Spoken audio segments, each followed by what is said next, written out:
Yan na yung mga talong na tinanim natin noong November. Ano na ngayon? January. Ano na sila? May 2 months na ba? Wala pa. Wala pa silang 2 months. And there they are. Malapit na silang mamulaklak. There.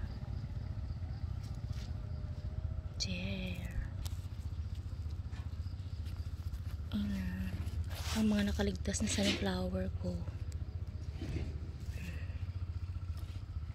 Tapos may kamatis din dito. Yan.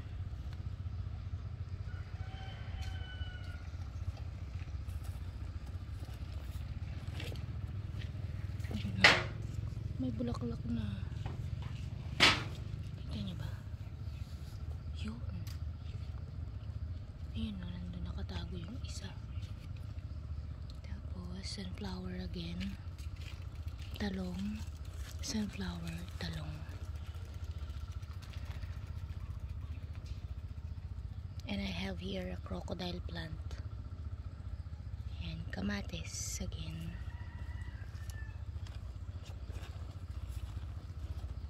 Ang munting hardin sa harap ng bahay, puro talong.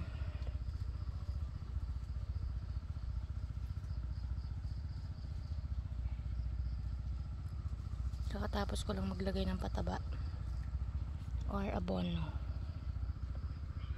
There you go. Updating